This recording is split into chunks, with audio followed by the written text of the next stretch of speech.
உயிரன வரனா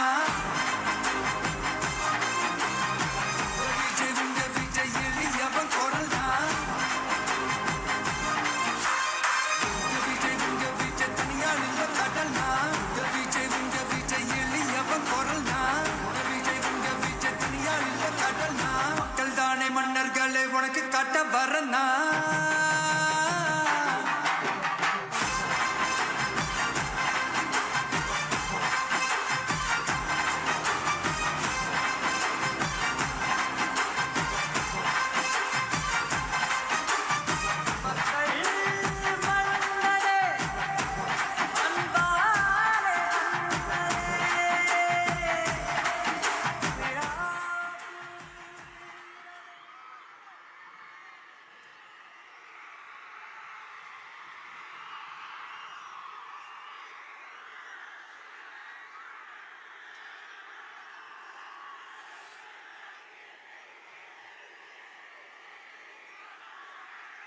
என் நெஞ்சில் குடியிருக்கும்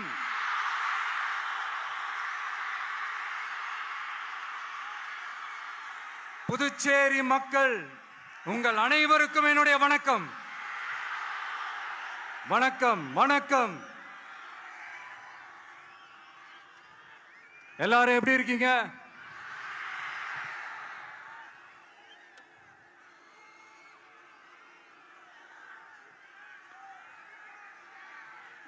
இந்த ஒன்றிய அரசுக்கு தான் தமிழ்நாடு ஒரு தனி மாநிலம், புதுச்சேரி ஒரு தனி யூனியன் பிரதேசம். அவங்களுக்கு தான் தமிழ்நாடு தனி, புதுச்சேரி தனி, இப்படிலாம் இருப்பாங்க. ஆனா நமக்கெல்லாம் அப்படி கிடையாதுங்க. நாமெல்லாம் வேறு வேறு கிடையாது. நாம் எல்லாரும் ஒண்ணுதான்.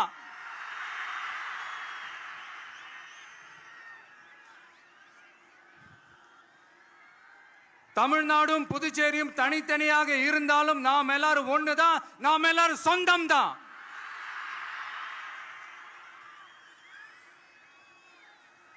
வேற வேற வீட்டுல, வேற வேற ஊர்ல, வேற நாட்டுல, வேற ஸ்டேட்ல இருக்கிறதுனால நாம் எல்லாரும் சொந்தங்கள் இல்லைன்னு ஆயிட முடியுமா? அது எப்படி முடியும்? இப்ப பாத்தீங்களா, ஒருத்தருக்கு ஒருத்தர் பார்த்துக்கும் போது அந்த பாச உணர்வு, அதுதாங்க. அது மட்டும்தான். அது இருந்துட்டாலே போதும், வேற எதுவுமே தேவையில்லை.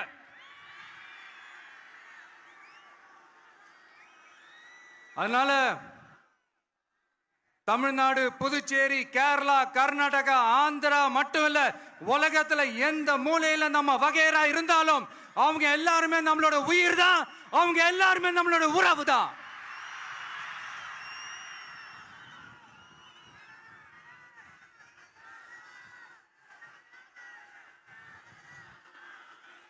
புதுச்சேரினாலே உடனே ஞாபகத்துக்கு வர்றது மணக்குள விநாயகர்,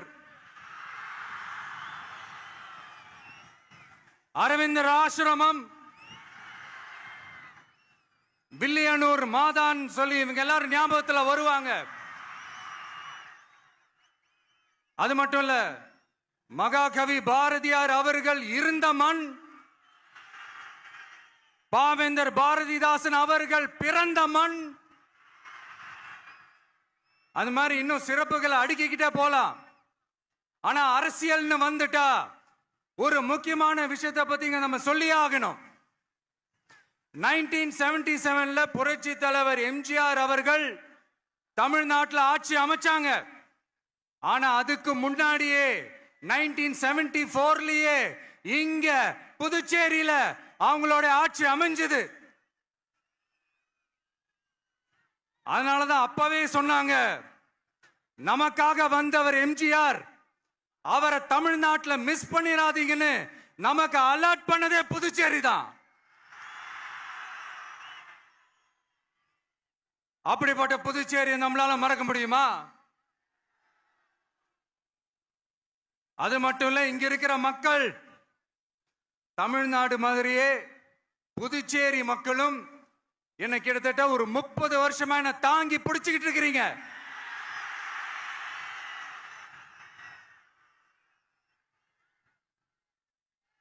அதனால இந்த விஜய் தமிழ்நாட்டுக்கு மட்டும்தான் குரல் கொடுப்பான்னு நினைக்காதீங்க. அப்படி பண்ணாத தவறு புதுச்சேரி மக்களுக்கும் சேர்த்து தான் குரல் கொடுப்பான். அது என்னுடைய கடமையும் கூட. அதனாலதான் இங்க நீங்க ஃபேஸ் பண்ற பிரச்சனைகளை பத்தி இன்னைக்கு நான் பேசுறதுக்காக வந்திருக்கிறேன்.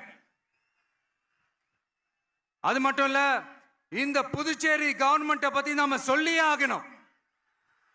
இது டெஃபினட்டா தமிழ்நாட்டில் இருக்கிற மாதிரி நம்ம திமுக கவர்மெண்ட் மாதிரி கிடையவே கிடையாது.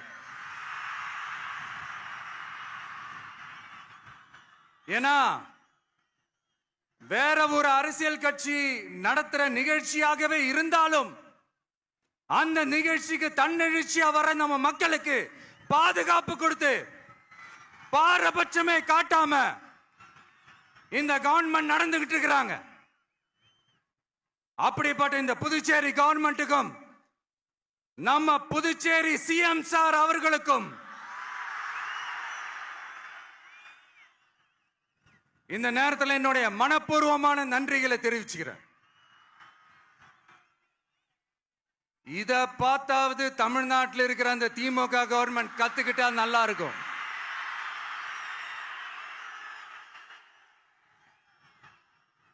ஆனா அவங்க கத்துக்க மாட்டாங்க. பரவாயில்ல, வரப்போற எலெக்ஷன்ல 100% கத்துக்குவாங்க. அத நம்ம மக்கள் பார்த்துக்குவாங்க.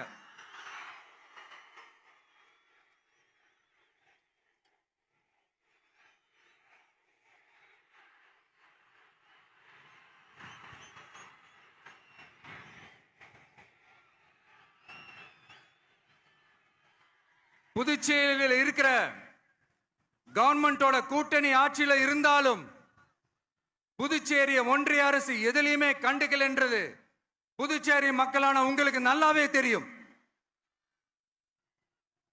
மாநில அந்தஸ்து கோரிக்கையை மட்டுமா கண்டுக்கல, இங்க வளர்ச்சி ஏற்படவும் துணை நிக்கவே இல்லைன்னு கேள்விப்படுறோம். இந்த புதுச்சேரிக்கு இன்னும் மாநில அந்தஸ்து கொடுக்கல. மாநில அந்தஸ்து வேணும்னு கேட்டு பல முறை சட்டசபையில தீர்மானம் போட்டு ஒன்றிய அரசுக்கு அனுப்பி வச்சுக்கிட்டே இருக்கிறாங்க.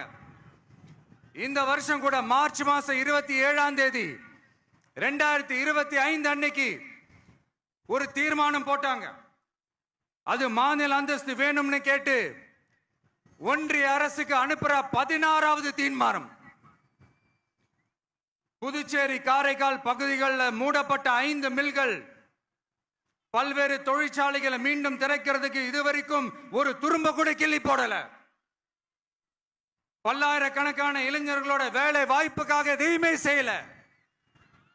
இங்க ஒரு ஐடி கம்பெனி உருவாகணும்ன்றது எண்ணமே இல்லை. அதை பத்தி யார் பேசினாலும் அது அவங்க காதல விழவே விழல.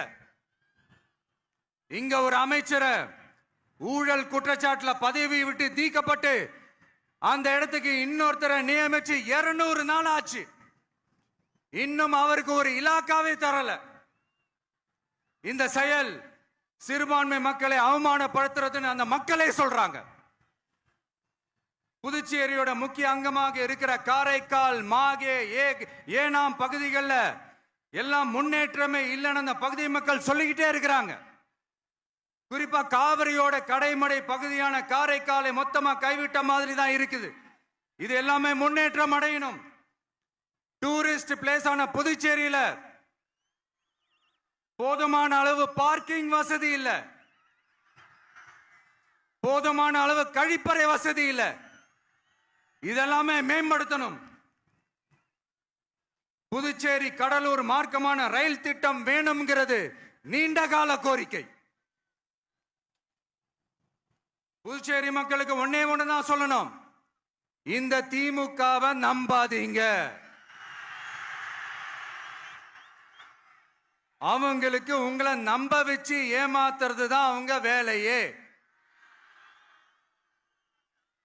நான் சொன்ன பல கோரிக்கைகளை எல்லாம் தீர்த்து வைக்கிறதுக்கு நம்ம புதுச்சேரி கவர்மெண்ட்டுக்கும் அதோட மக்கள் திட்டங்களுக்கும் ரொம்ப அக்கறையா உண்மையா துணை நிற்கிறோம். தமிழ்நாட்டை ஒதுக்குற மாதிரி புதுச்சேரியும் ஒதுக்க கூடாதுன்னு நாங்க கேட்டுக்கிறோம். கிட்டத்தட்ட 20 லட்சம் பேர் வாழ்ற யூனியன் பிரதேசமான புதுச்சேரி மத்திய நிதி குழுவில் இடம்பெறவில்லை. அதனால் மாநிலங்களுக்கான நிதி பகிர்தல் அடிப்படையிலும் யூனியன் பிரதேசங்களுக்கான நிதி பகிர்தல் அடிப்படையிலும் புதுச்சேரிக்கு நிதி ஒதுக்கப்படுவதில்லை. அதனால ஒவ்வொரு ஆண்டும் புதுச்சேரிக்கு தோராயமாகவே மத்திய அரசு நிதியை விடுவிக்கிறது. அந்த நிதியும் அரசு ஊழியர்களின் சம்பளம், ஓய்வூதிய தொகை உள்ளிட்ட திட்ட செலவுகளுக்கே சென்று விடுவதால் மீத தேவைக்கு வெளிச்சந்தையிலும் கடன் பத்திரங்களை கடன் வாங்குகிறது புதுச்சேரி. இந்த நிலைமை மாறணும்னா ஒரே வழி, மாநில அந்தஸ்து நம்ம புதுச்சேரி மக்களோட பல்லாண்டு கால கோரிக்கை. புதுச்சேரிக்கு போதுமான நிதி வரத்து இல்லாததுனால வெளியே கடன் வாங்க வேண்டியதா இருக்கு. புதுச்சேரியோட கடனை குறைச்சு தற்சார்பு பொருளாதாரத்தை வளர்த்தெடுக்க திட்டங்கள் வகுக்கப்பட வேண்டும். மாநில அந்தஸ்து வாங்கினா மட்டும் போதாது இல்லையா, தொழில் வளர்ச்சியும் தேவையாச்சே. புதுச்சேரி தென்னிந்தியாவின் முன்னணி இண்டஸ்ட்ரியல் ஹப்பாக மாற்ற எல்லா முயற்சிகளும் எடுக்க வேண்டும். இந்திய அளவில் ரேஷன் கடைகளே இல்லாத மாநிலம் புதுச்சேரி தான்.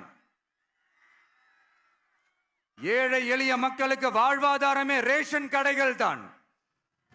மற்ற மாநிலங்கள்ல இருக்கிற மாதிரி இங்கேயும் அரிசி, சர்க்கரை, பருப்பு, கோதுமை, எண்ணெய்னு அனைத்து பொருட்களும் வழங்கும் முறை சீராக்கப்பட வேண்டும்.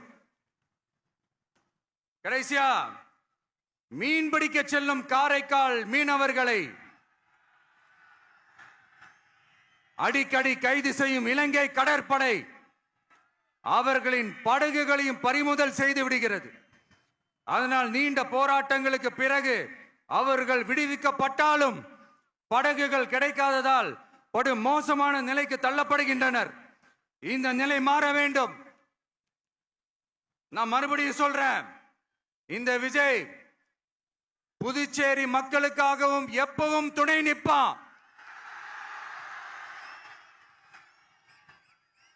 வரப்போற புதுச்சேரி தேர்தல் களத்துல நம்மளுடைய தமிழக வெற்றி கழகத்தின் கொடி பட்டொளி வீசி பறக்கும்.